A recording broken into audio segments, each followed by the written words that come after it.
Hello, America. Welcome to the Junto Podcast, where we promote the practical applications of critical thinking and bold creativity. I am your host, Edgar Mills. Thanks for joining us.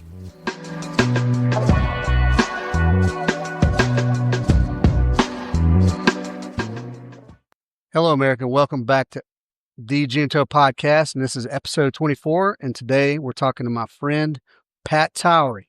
So, who is Pat? First, Pat is a national board-certified health and wellness coach, and he's got his own practice called Patrick Towery Consulting, LLC.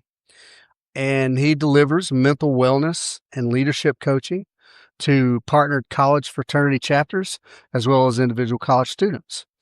And then his credentials, you may wonder, why is he qualified to do health and wellness coaching? Well, he's got a Master's of Science in Healthcare Leadership from Brown University. He's got Advanced Study Certificate in Leadership Psychology from Cornell University. And that's also the alma mater of my good friend Dan Ricci. And he graduated cum laude from Bucknell University in 2013. Pat is also, and this is, well, I don't think this is how we met, but Pat is also a former Army captain and UH-60 Blackhawk pilot, which is cool enough on its own. And then the really cool thing, though, and we'll get to this in a little bit, is he is also a professional fire breather. Yeah, it's awesome. And among his other endeavors, he's a boxing ring announcer for TCB fights. What does TCB stand for? Taking care of business. That's what I thought. Elvis Presley, baby. I'm going to get that tattoo pretty soon. With the lightning bolt, no? You do it, I'll do it. Let's do it. And he's also training to be a yoga teacher. So good people. Pat's got a lot of stuff going on. And we're going to talk about it. Hold on. We'll probably have to do this whole fucking thing over again. Okay, Pat. So I guess first and foremost, what brings you to Atlanta, Georgia? Edgar, this is, my life isn't real, bro. I can't believe it. But I was here to execute part of a contract I have with the fraternity at Georgia Tech.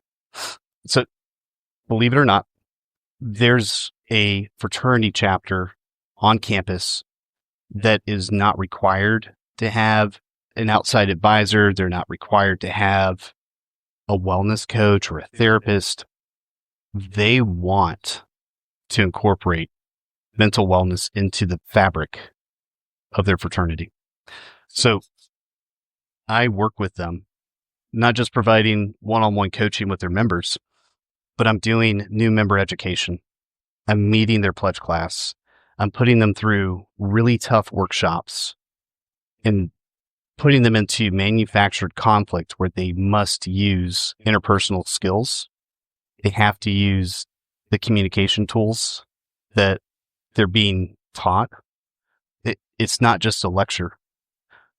But maybe the most important thing that I can say about what I'm doing with this chapter is that the most important thing that happens in any intervention that indicates whether or not it's going to be successful or not. It's not the letters behind someone's name. It's not the modality that's used. It's not the clinic that's associated with. It's the relationship that the person receiving help has with the provider. Yeah. That matters. Yeah. So much. I work with these young men to create a wellness committee inside of the chapter. I get members from every year group or every pledge class that comes in and is a representative of that little microcosm within the chapter. And I train them on high-risk behavior awareness, mental health first aid, resource triage, how to approach somebody and talk about really difficult things. Yeah. And we meet weekly. We screen members for not just who's suffering, but also who's underperforming or who hasn't been challenged. When we think about wellness in health, I think health might be the absence of illness or disease. Wellness is this internal resource that's renewable. that allows us to thrive. And these guys are not just working with high-risk people in the chapter.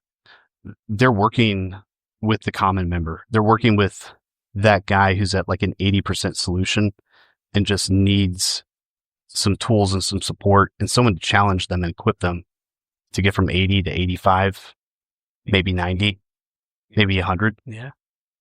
Together we collaborate on brief interventions, and it's all member driven. They're the ones that are coming up with the solution. Yeah. I'm there as an advisor. I have good anecdotal experience to draw on.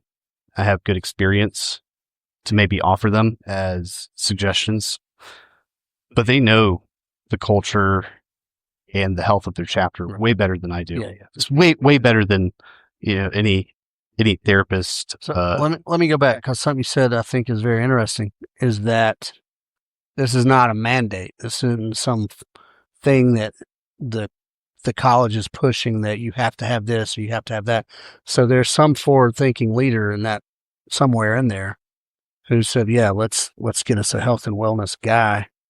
So who is that? Who is that guy, and how does he fit into it? Did they have is that like a... It's something that the whole chapter kind of demands of itself. Yeah. There's this permeable culture of excellence, I think, that this particular fraternity chapter that I'm working with has, that recognizes the benefit of having healthy relationships with one another, having members who are thriving academically, thriving socially, that are going to really tough school. Georgia Tech is insanely tough. Yeah, for sure. Yeah. When they have structure to work off of, to accelerate the growth within that chapter, they're able to do some really remarkable things. Their GPA is incredible. Their collective GPA is better than any GPA I think I've ever made in my life, bro. Their social experience is off the charts. They're doing some really amazing things together that, quite frankly, I think are at risk of disappearing from college culture. Some really good things that I think make our country great. Yeah. This is something that they want. It's something that they have been looking for. I think it's really interesting that when I was college aged, man, I was out of control. I didn't have, obviously I wasn't in a fraternity of like-minded guys either, but, well, I was in the Army, but that's not where you go for your health and wellness, your mental wellness. I think it's interesting that these at this young age, now, yeah, early to mid 20s, whatever, I imagine. You're getting a lot of, 18 to 21 year olds. Okay. So early 20s and late teens. Mm-hmm. I think it's interesting that they even recognize the value, because this is something that some people have to go through into their 40s and 50s before they realize, this is a very important aspect of life. That's pretty good. I mean, that's good on them for looking ahead like that. I really have to commend them. I think by partnering with my private practice, they've been able to bring me in, and it's become normal and accepted for me to be within their living environment. Yeah. To be working with them, to work within my scope of practice and support those members. I'm a little covert, right? I think about some of our maybe key leader engagement experiences we might have had in the Army about building trust and rapport with partners. Yeah. And that's essentially what I'm doing. I'm going to the chapter house to interact with the guys, asking them about their goals and aspirations and how maybe a dimension of wellness fits into it. Maybe sleep hygiene. That's huge. You remember how sleep deprived you were, when you were 18, 19 years old? You were in the Army too. Yeah. Holy smokes. I go to their social events as appropriate, right? I'm not there for the whole time. But interestingly enough, you go to these social events where there's, maybe a party or some social gathering to watch football on a projector on the side of a house, and they're ready, I think, to start talking about things below surface level. They're well beyond just the wave tops of How are you doing? Doing fine. They're ready to have deep, meaningful I conversations. would imagine to be a good counselor, or not counselor, but coach, you have to know more than just the surface level about them. So to be in that environment, yeah, that gives you the insight, so you can see maybe even when somebody's telling you one thing in one setting and then doing something else in another setting. I make so much progress going to the football games and going to the tailgate. Yeah. Right? Like that's where I think a lot of guys feel very comfortable having me. Yeah. That's their environment. I was drawn to, can I tell you how I was drawn to this? Yeah, dude. Dude, I wonder if you're interested in this, or maybe the people listening. No, yeah. I mean, that was going to be a question, was how'd you go from being a Blackhawk pilot to health and wellness coaching for young people? Bro, it's all connected, man. When I was a Blackhawk pilot in the Army, I remember this Army captain like walking outside of, it was like brigade headquarters or a hangar or something. He has like a combat infantryman's badge, master parachutist. He has the 82nd Airborne Division combat patch on, right? He stands out. Yeah. So I see this dude. He looks kind of familiar. We make eye contact. We start chopping up, and he was like, "Hey, you know, you don't happen to know Bobby Towery, do you?" And I was like, "Yeah, I know him very well. He's my dad." He said, I was his personal security detail back in 2001. Nice. This captain started off as an infantryman, probably painting walls in my dad's office and like just hating him. Yeah. But he went from protecting my dad. Well, hold tight. Back up. Go ahead. And your dad was Colonel Bobby Towery. Yeah. An amazing human. Yeah, just definitely. I know you love your dad, but tell the people who he was. Servant leader. I think that comes to mind. So he was like he very did a career, right? He retired as a colonel. Colonel, yeah, career guy. He was incredibly compassionate. Yeah, he was a very thoughtful man. Yeah. Very kind. He would always take on these projects of supporting people. Yeah, that were just scraping rock bottom, and he would see where he could fit himself. Yeah, to go help them out. So you get it honestly. It's in the genes. Thank you. Yeah. That's good. I had great examples of parents, man. That's good. I had mom who was just a phenomenal mother. She was a great volunteer.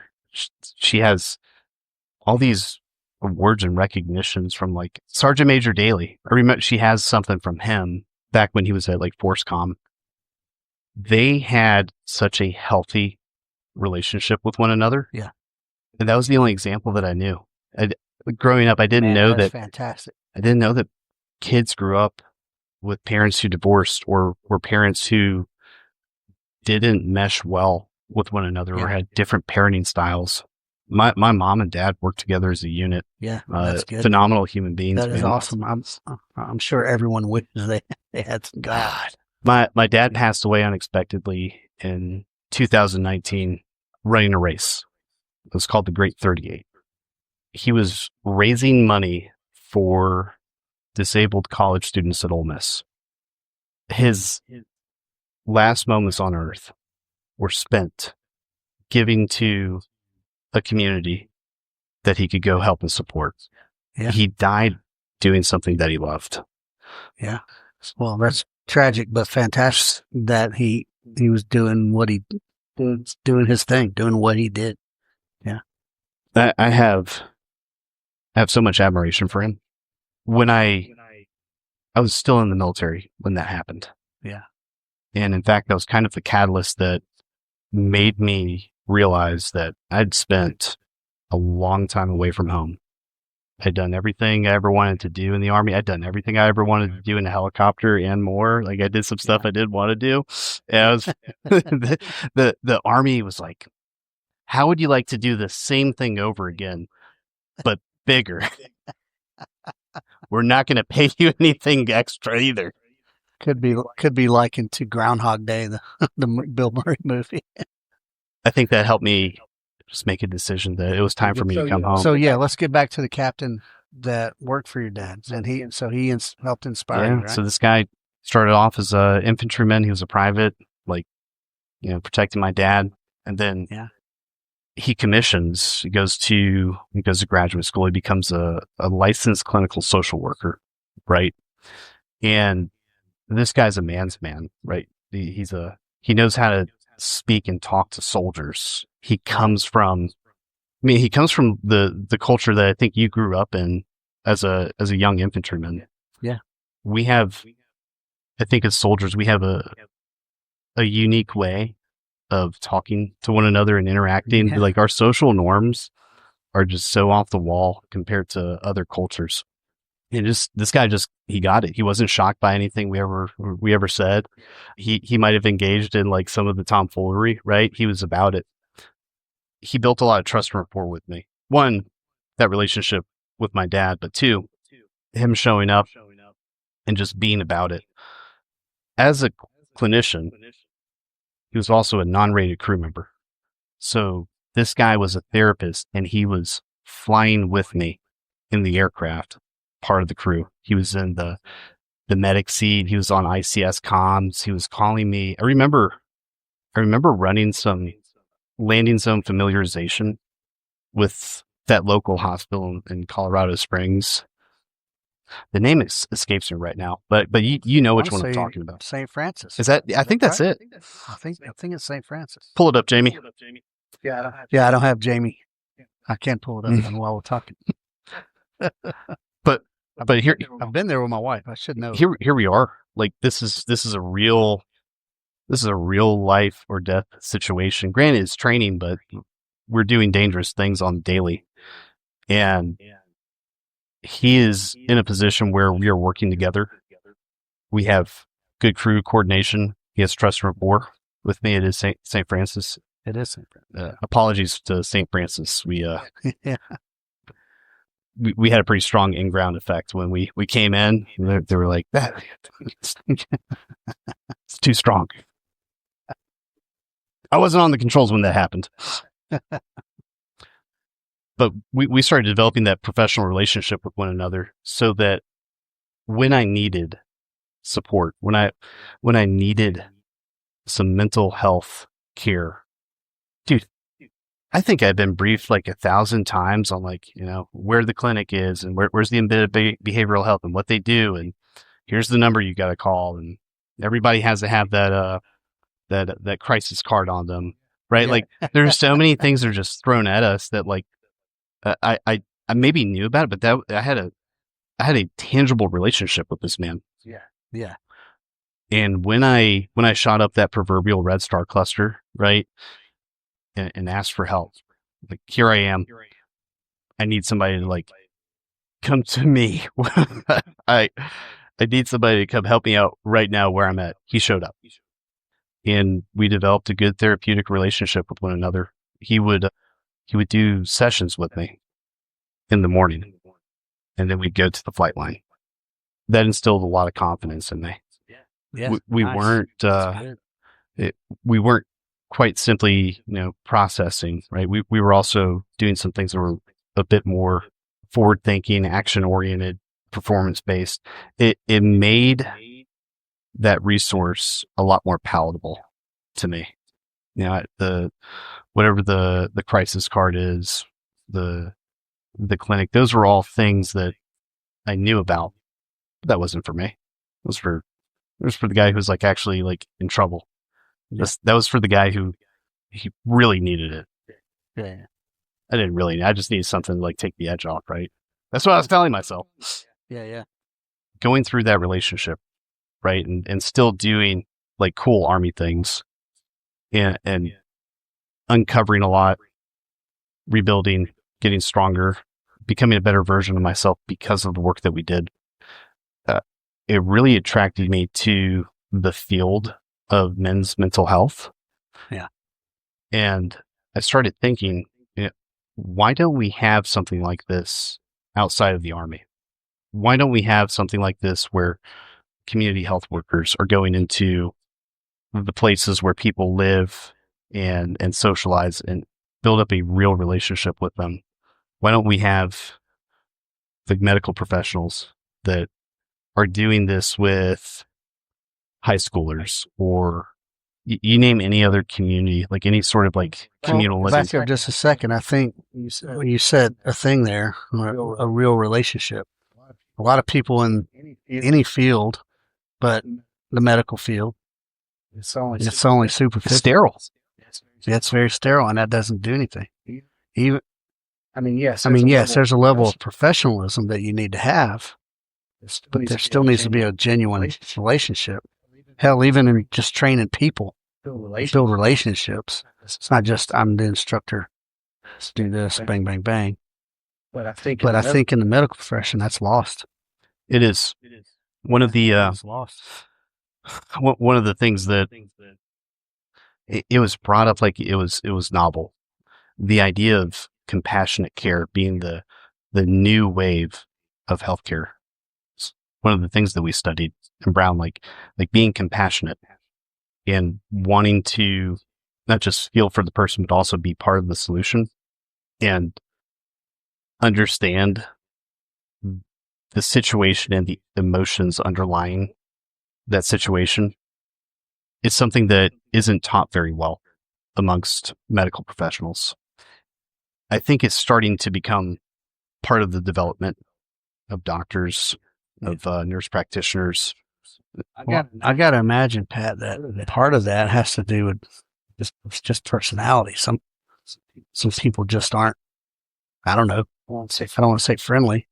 Maybe empathetic. Not that they're psychopaths, but there's some pretty cold, stone-faced doctors and nurses out there. I have too. I think a lot of us can draw on experience of like going into a very cold, soulless exam room, right? Well, most hospitals are cold and soulless. I do think that our healthcare ecosystem, it's hard for me to call it a healthcare system because it looks nothing like a system. It is a constellation. It is. Sure. It's very fragmented. It is such a difficult environment to navigate around when you're in it. It's like they don't tee up medical professionals for success. I even think about maybe therapists or social workers that still have to consider volume and are under pressure to just get as many people in throughout the day. There's some benefits to that. You know, you're serving more people. Your revenue is increasing, right? You may have better profit margins. Yeah, but it takes away. There's the old quality over quantity that don't make you money. Quality of care, man. Yeah, it's one of the things that it's becoming a key performance indicator for a lot of healthcare companies now. Is how is our quality of care? Are we having consistent, positive healthcare outcomes? So that's how I got interested. Right? I had a very tangible relationship with this guy who I think helped me make some big life decisions and just get better. Yeah, you've heard as iron sharpens iron, so does one man another. Yeah, for sure. That was him. He was iron for me. He helped me. And so was he. And he sounds like he could have possibly been a little bit of a therapist and a little bit of a mentor. Yeah? Certainly. Yeah. Certainly. He's one of those national treasures, man. You know, one of those they're out there. Those studs that you meet in the Army that you're just like this. Yep. This is an amazing human being. No, they're out there, especially in the Army. I know it. We talked about that earlier today. How there's the most toxic leadership I've ever seen in my life. But then in the same platoon or the same company as one of the superheroes that is the greatest guy alive. You know. It's crazy. It's weird. The Army's weird. It's unique. I don't think there's any other functioning infrastructure organization out there in American society that is that socialist. No other organization could function in the same way that the military functions. I don't even know how we kept our top spinning sometimes. I'm not here to complain about the military though. Yeah, that's fine. I do that. I do that enough on that. I do that so much. I've been out for a while, and it still grinds my gears when something happens. I need to practice letting go. Well, speaking of letting go, I entered into this very successful therapeutic relationship I'm starting to have like positive healthcare outcomes for myself. Like I'm having better overall well-being, and I think coming to understand myself a lot more and how I can thrive in this world. When I made the decision to get out, I certainly talked about family being part of it. I talked about not really being incentivized by career aspects. It Right. just wasn't interested in what was being offered to me. I was satisfied with everything I had done. I was also a little banged up, dude. Like I'm Yeah. very fortunate to have gotten out of the military alive. I had some medical issues going on, some things that happened to me overseas that I was just not fit to continue to be of service. Especially in leadership role when I am physically struggling. God, I remember my plan was after Afghanistan, I was going to go directly request to go to a warrior transition unit. That was my plan. I needed time to heal physically. I had a decent amount of orthopedic stuff going on with me. And I say all that to say this: getting out, becoming a veteran, becoming eligible for VA healthcare as an end user. One of the things that the VA did really well with me was integrate me as a patient into a clinical resource team to address chronic pain. I had a doctor on the team. I think he was board certified as a pain doc, if I remember correctly. I had a pharmacist. I had access to an herbalist, access to a psychologist, a nurse case manager, an occupational therapist, and a health and wellness coach, national board certified health and wellness coach. And together they collaborated with me on how I wanted to receive treatment and care. The relationship that I had with that health and wellness coach, I think, allowed me to start taking agency of my own health vision, my own aspirations, and how that might fit into my purpose. Having purpose, I think, allowed me to just drive my own participation in the treatment process, my motivation, my consistency. Having a wellness coach there to help extract some of that intrinsic motivation within me and put together a specific, measurable, attainable, realistic, time-bound plan with steps, like actionable things, not just aspirations, but like it's like a SMEAC package, right? Like we are going to action this, and she was going to be there to kind of like provide overhead coverage for me. And I think that allowed me to start looking at that profession of health and wellness coaching as something that was real, that it was producing good health outcomes. Like for me, I still very privileged to be able to continue to meet with that health and wellness coach that helped me get through a very difficult time. Well, I wouldn't have guessed. I've been retired for 5 years. I'm still not signed up with VA or whatever. I don't. You need help, man. I don't know, man. I'm surprised that they have a health and wellness coach amongst that crew of the team you just called out. Yeah, pain management doc, sure. I know they do that. But in my experience, from people I know from years past, you just keep you on meds and that's it. But this sounds like you had a much better experience. When all of those providers are collaborating together, and that wellness coach is essentially being a great advocate for the patient and sort of steering the direction of how that treatment should go. One of the things that happens very often is a reduction in the amount of medication or the number of medications used for the veteran. You probably seen it happen over and over again, where a veteran goes to the VA and they have a problem and they got to go address something else, right? And they get prescribe more medication, and that has effects on one another, and they're not always synergistic. Sometimes they're deleterious, and now you need some other medication to combat that effect. And right, yeah, no, that's been the semi-recent history of the VA is pumping dudes up. I mean, throughout the global war and all that stuff. So these health and wellness coaches that I'm privileged to belong to, it's a novel profession.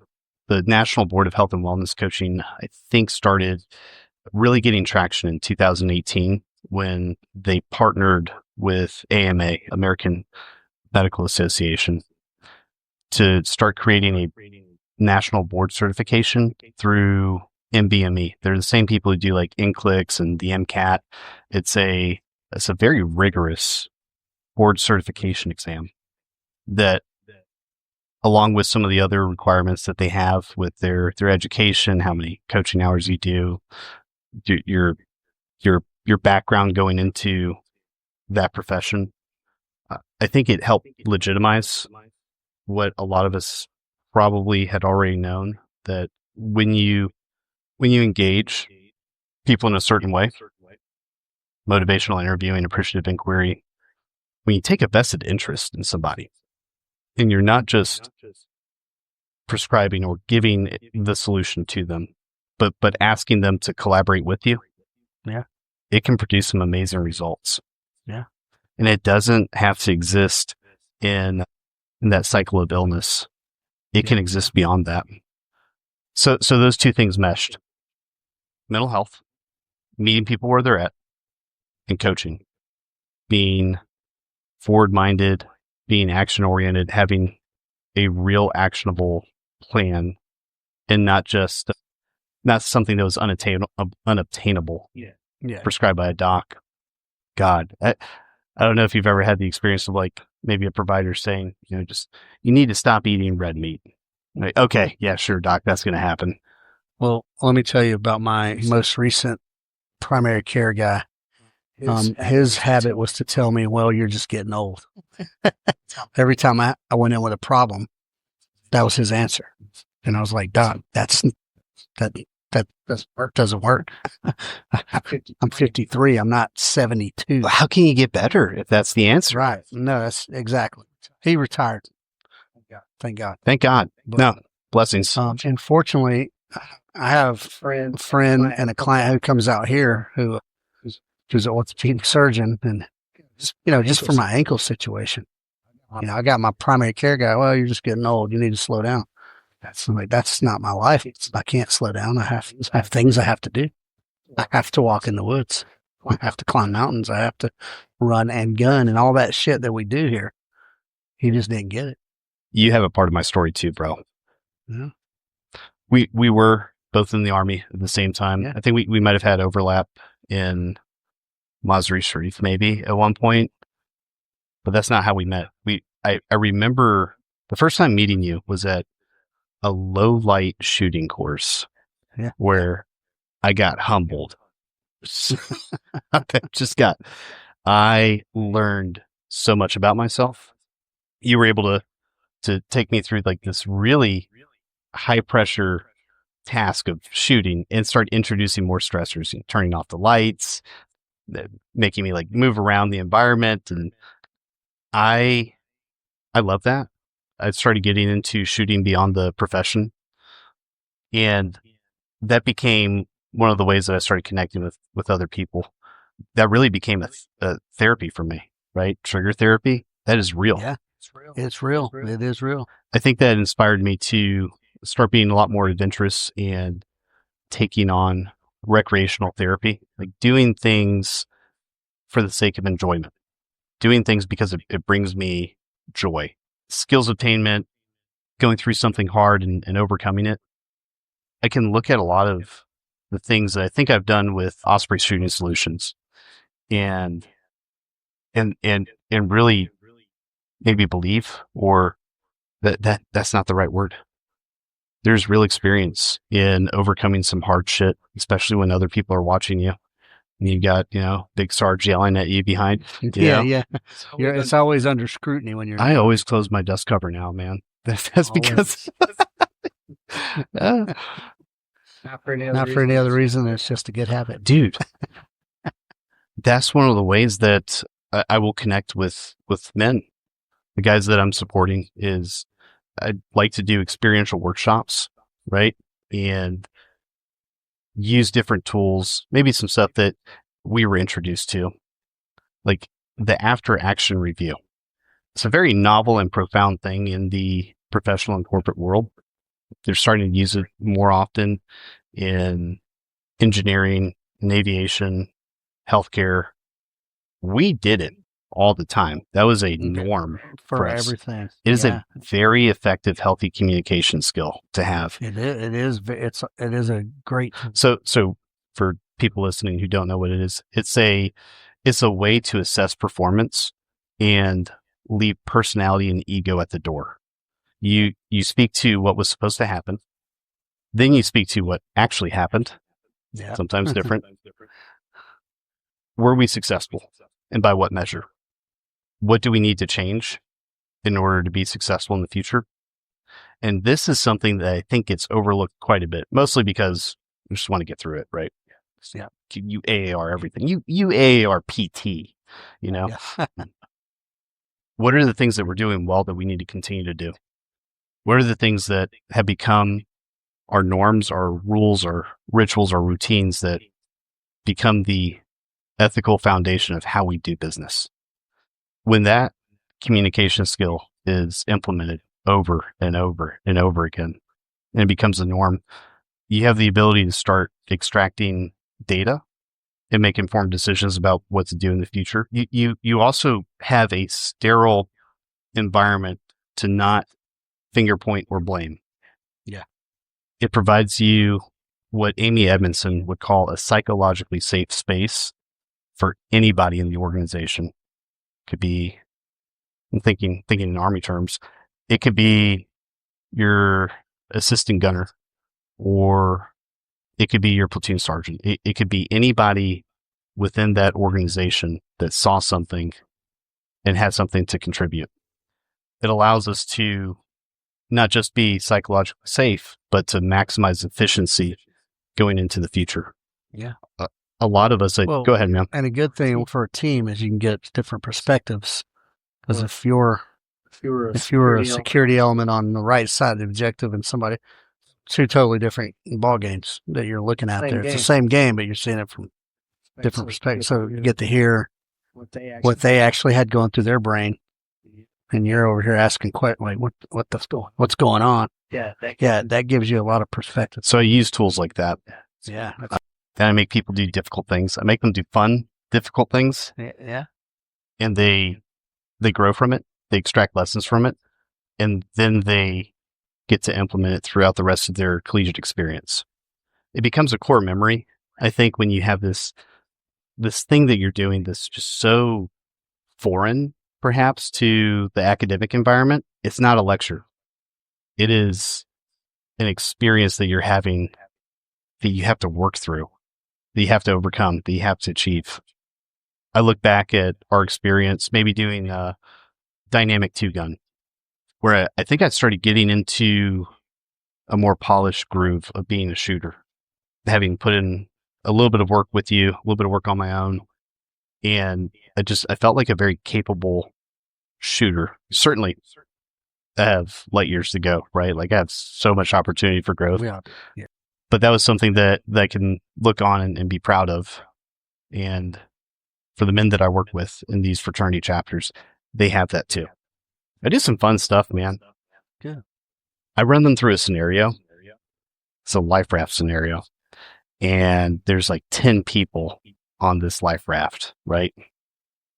But only 5 can stay on. And I make it impossible.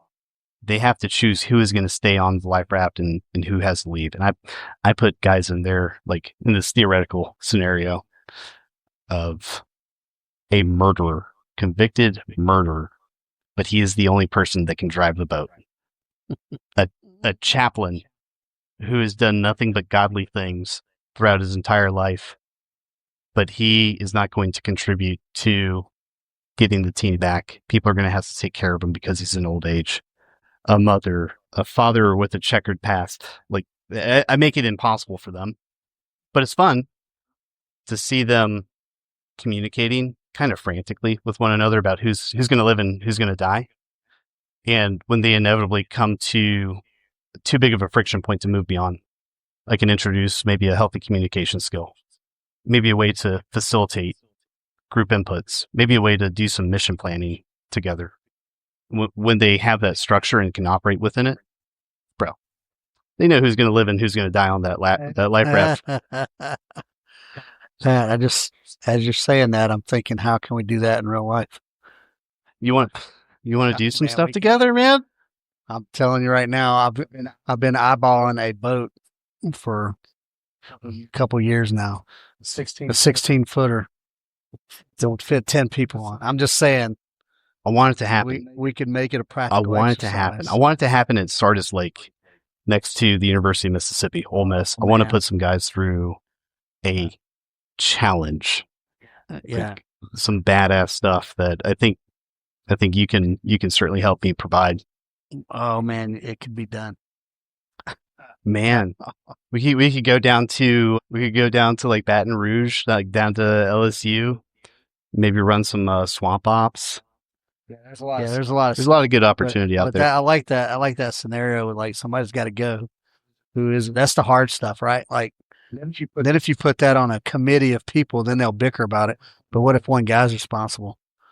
You know, I love that stuff. That's good. I do too. I really enjoy being able to. So those workshops are fun, but I think what may differentiate some of the stuff that I do is one, empowering the members of that chapter to take agency over the culture, to empower them to have this palpable sense of caring for one another, a real sense of brotherhood, something that's not just a motto or some box to check. Well, and that thing, and look, you know, I'm not a big fan of like boot camp type train, you know, that kind of thing. But there's a fact of the matter is when you do hard things together, you build bonds. That's just the way it is. I got a friend of mine, Chad, who runs a company who they do crazy stuff where they walk 24 hours nonstop. Nobody's allowed to sit down, that kind of thing. I got another friend that does some similar trekking and outdoor stuff. And these people were all friends for life after that, just because they did a hard thing together. And my friend, you said something a minute ago, made me think of it. My friend Nathan, he does a podcast, and on his last one, he said, it's just very simple. He's like, hey, don't expect hard things not to be hard. That's why they're hard. because he was talking in reference to hearing people kind of moan and complain about, you know, the elevation change on this one trail or something. And he's walking by and he's hearing them, and he's like, this is a hard event. No. So you want to talk about, you know, something hard, maybe something that is going to be a core memory that you are going to remember for the rest of your life. What if in that 24-hour walk, you had to walk across broken glass and come out unscathed? What if you had to walk across fire? You'd lose people, bud. You'd lose. Yeah, people. It's probably not the right target. No, you'd lose people on that. I am a certified madman, dude. I do some wild stuff. Okay, well, that's a good segue. Speaking of fire, now, good people, you heard me read Pat's bio a little bit earlier. He's health and wellness, and he's got all this education, and he is a friggin' highly trained, certified fire breather. And yes, it's what you think. What I'm saying is exactly what you think. Like a performance artist that you would see at like a circus or like some kind of arts festival or something. With the what do they call the things with the fire? Torches, and just spitting fire all over the place. That's awesome, man. Thank you. How did you get to that? You're a part of my story, man. So I love it. I think I entered into that low light shooting course as an overconfident man, right? Like I just thought like I had my shit together. And then you wrecked it. Dude, you crushed my dreams. But you showed me that education is available. It's out there. Like if you want to learn how to do something, there's probably someone out there who can teach you, right? There are instructors teaching all sorts of amazing life skills that can push you to be better, maybe in something that you're already doing. Man, let me go down like a little bit of a rabbit hole. I want to give you credit for one, being the first class I think I took outside of your normal, like, pretentious academic institutions that I had, like, historically gone to. A little bit of, like, grassroots there, right? Like, people showing up to share the knowledge of what they got. I think one of the most important things I can say is that really shaped me as a person is hitting rock bottom as a teenager and deciding to put down the shovel and stop digging. I got sober when I was 19. I was in college. I had a few more years to go, and I was very privileged to have some things to support me along the way outside of my program of recovery. I was on the rugby team. That gave me something to do on Saturdays, right? That gave me practice, after classes were done.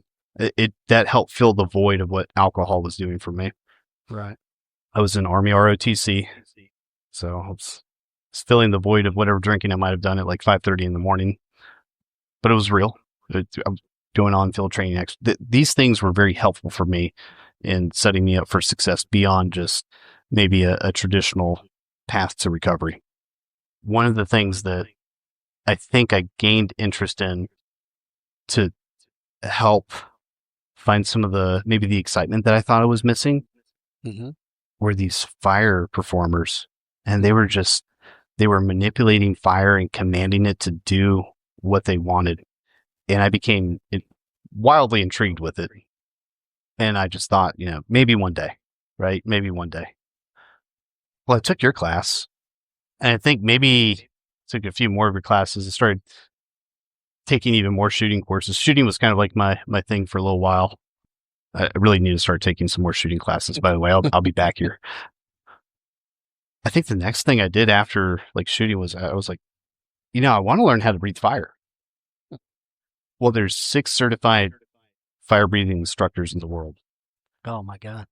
One of them lives in Star, Mississippi, which is like, it's like 2 hours away from me. Nice. Yeah. So I took the leap of faith. I took the class.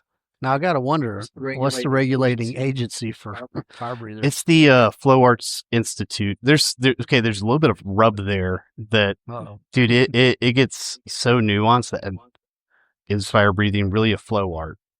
It's more of a fire manipulation art. So does FAI kind of constitute the governing ethical body of fire breathing? Can't believe we're talking about like an ethical board of fire breathing. Yeah. Like who runs this, man? Earlier, like going to our weekly anarchist meeting. Yeah. Like you just think this is a skill that's been passed down generation to generation, right? Like there are records of men who would hold on to hot coals with their bare hands and extinguish the flame. There are legends and myths of men who would put fire in their mouth and extinguish it.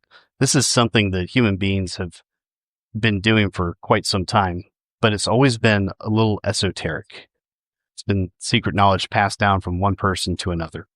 Yeah. And that's very much, I think, the way that it was. Well, sure. Like, and old school circus, like it was just family business, acrobats and friggin' fire breathers and all that stuff. So that was family business very much.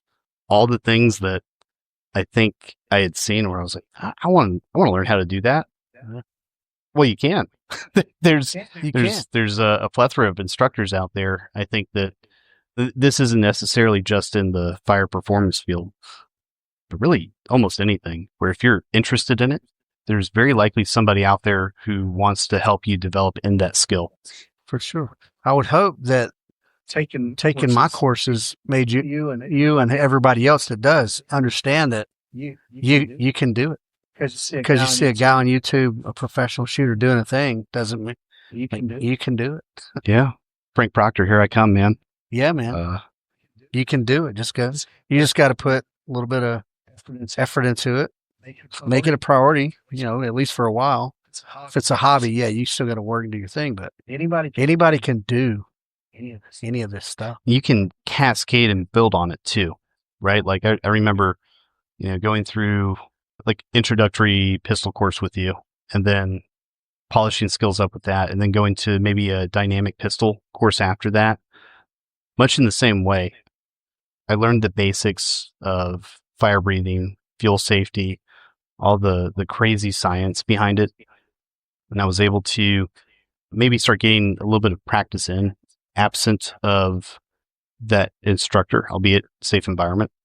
When I was ready to take it to the next level, came back to Atlanta.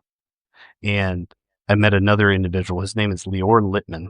He is a very interesting guy that I think has served as an example of men who did not, or I should just say people, I need to use gendered language, people who did not take the Main Street path.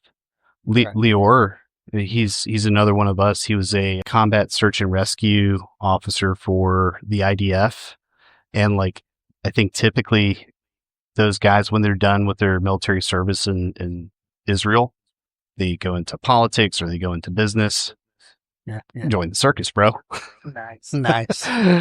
He brought his talents over here, and he's doing some really incredible work with fire breathing, fire eating. He has a litany of other skills that I've seen him teach other people. He has leadership workshops. He served as inspiration for me to start pushing the needle, I think, on choosing my own path and taking part in what I consider to be my real purpose. I think my real purpose in life is to fit myself to be of maximum service to God and the people about me. Yeah. It is simple.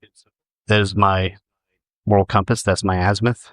If it is something that I can fit myself, not force, but fit my talents, my resources, my interest to go serve humanity and to go serve my God, then it's probably something that is in alignment with my own purpose, right? This is something that I should probably do. I remember a phone call, maybe 3 years ago. It might have been a text message conversation, but I was like, "Hey, Edgar, look, I got some news. You know where this is going. Hey, I just got accepted into this congressional fellowship, and I'm having some trouble committing to it because I have an opportunity to stay here locally and be a part of the private sector and really disrupt the mental health industry completely in a positive way." And I don't think you ever told me what to do, but you did provide a good sounding board. I think you did provide a good reflection for me to see that might not have been the best use of my talents. Probably could have done it. Probably would have been really frustrated and burnt out, though. Done it. Yes, you could have done it. You'd be driving around in a Mercedes AMG right now. And wouldn't be here. Living in Washington, D.C. I know. What if that congressman just traded stocks really well? What if, man? What if? Yeah, man. But you were part of the constellation and network, I think, of bold people that forged their own path, that were successful in spite of the obstacles that were presented to you, that served as peers, mentors, and role models for me to go do the same. To take that big leap of faith and venture away from maybe all the things that my peers were doing. Maybe take a step away from what was safe. I think I've been through some harrowing things in my life before, some real scary life or death scenarios. And I think being in some of those moments, it may have felt like zen, like I was meant to probably be there to overcome it, to survive. I'd made peace with my God. I'd lived a life that was worth living. And I think I can look back on all those instances that I was able to make it out of and see myself grow stronger from the scar tissue that might have developed from it.